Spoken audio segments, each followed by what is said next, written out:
It's been said that if all the money in the world were distributed equally among all the people in the world, within 10 years' time, 97% of all the money would be under the control of 3% of the people. Why? Banking. Those who understand the banking equation capture and control the money. Most people think they understand banking. They write checks, put money into the savings, and get loans at the best interest rate they can find. But they fail to understand the most important part, and as a result, the average consumer pays over 34% of their after-tax dollars on interest over their lifetime. Think about that. They willingly give away over 34% of all their after-tax dollars in interest. That's banking. It's great if you're on the right side of the equation. Most aren't. Most people focus on two things when they buy something: price and interest rate. Look at the results of this approach. 25% of every dollar spent on car payments goes toward interest, even with a car loan at 8.5% APR. Over 86% of the average American's mortgage payments go toward financing, even at 7% fixed APR. As you can tell, the volume of interest is the real issue, not the annual percentage rate.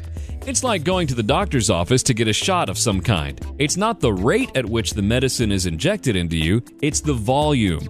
Too little and it won't do any good. Too much and it can kill you.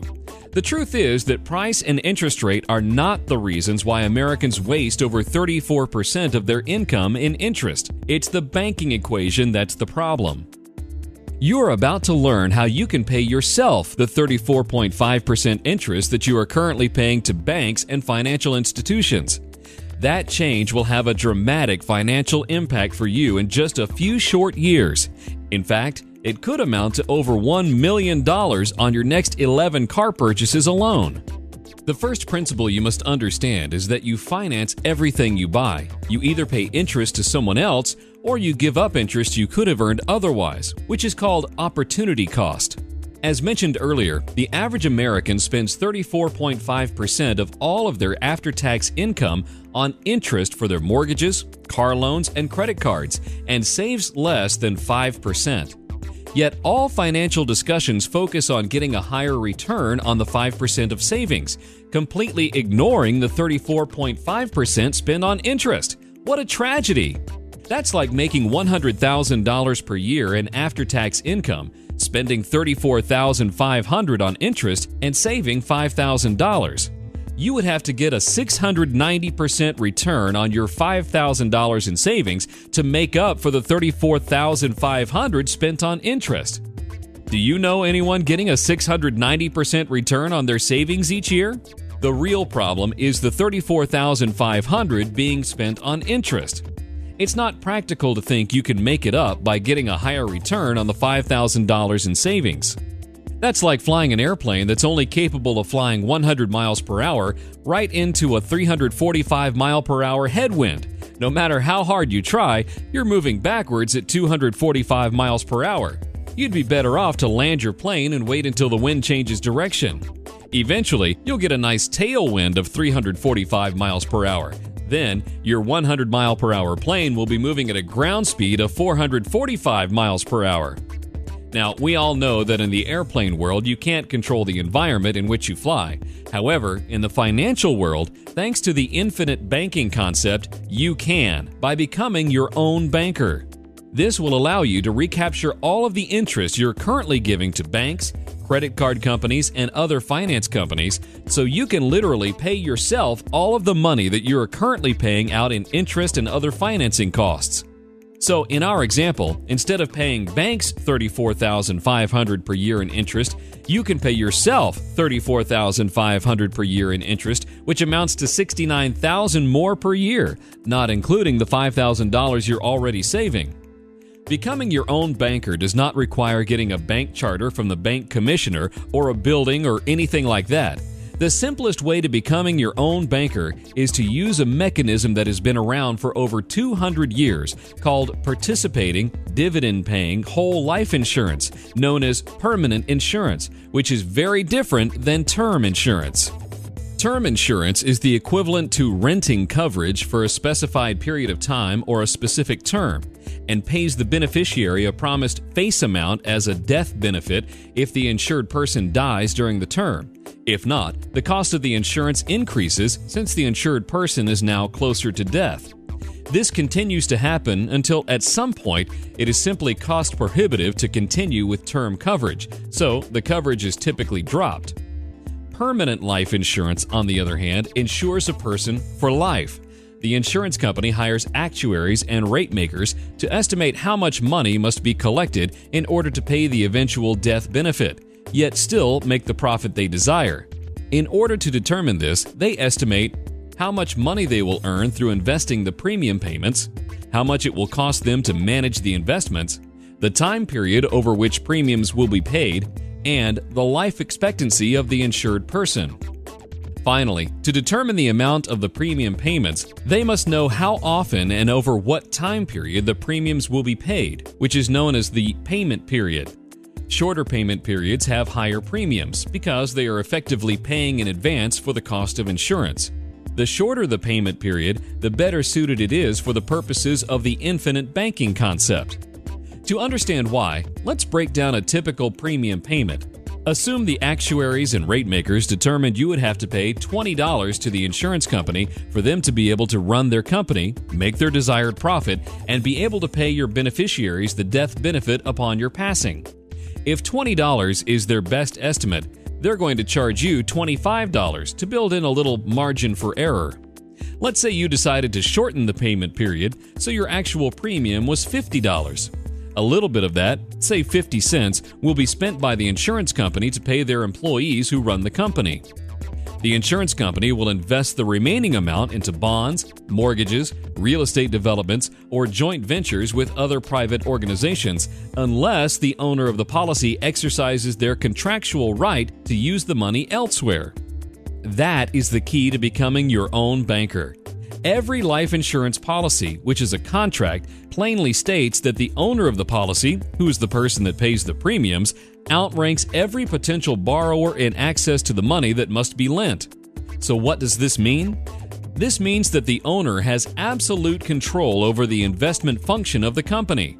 The insurance company can only invest the money if the owner of the policy does not exercise his option to use the money instead. So what can the owner use this money for? Anything he wants. Now listen closely, because you are about to see the power of becoming your own banker. Remember that 8.5% car loan that ultimately cost you 25%? Instead of buying that car today, if you fund your bank for the next 4 years by making premium payments into your permanent life insurance policy, you will be able to borrow from your own bank, which is the cash value in your policy, to pay for the car. Then, instead of making payments to the automotive financial company, you make the payments to yourself by making the payments back into your policy. To maximize the power of becoming your own banker, you must pay yourself at least the amount of interest you would be charged by the automotive finance company, preferably more. What does this amount to? Let's assume you'll buy a new car every 4 years for the next 44 years, so 11 cars total. Each car will be financed for $10,550 and can be financed at 8.5% interest for 48 months. You have a choice with how to pay for these cars. You can use one of 5 methods. You can buy them through a bank or other finance company, lease them, pay cash for them, use an interest-earning savings account, or use your own bank by using the infinite banking system. Let's look at each method in further detail. Buying the car through a bank at 8.5% interest would cost $260 per month, which is $3,030 per year. Over 44 years, that amounts to $137,280. Leasing a car costs a little bit more. Why? Because you lease from the owner of the car. Is the owner a fool? No. He will make some money on the activity. Let's then assume that leasing will cost you $175,000. Paying cash for the cars will first require you to save up for the car, so you would have to defer buying the first car for 4 years. The overall cost for the cars would be $116,050, which is the $10,550 times 11 cars. The last 2 methods both involve having a banking mentality. The difference is using your own bank versus using someone else's. Let's compare. Assume that for the last two methods, you understand the need to capitalize your bank, so you accumulate $5,000 per year for 7 years before purchasing the first car. You could accumulate your money in a savings account and buy certificates of deposit at someone else's bank in the amount of $5,000 with a yield of 5.5% interest. However, this interest is taxable, so the after-tax effect is 4%, assuming a 30% tax bracket. After 7 years, you would have $41,071 in your account. So you buy your first car and continue making the $3,030 car payments into your savings account.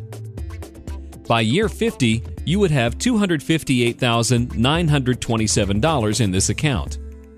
Alternatively, you could accumulate your money in a dividend-paying permanent life insurance policy instead of at someone else's bank. For the first 14 years, putting your money in someone else's bank comes out ahead.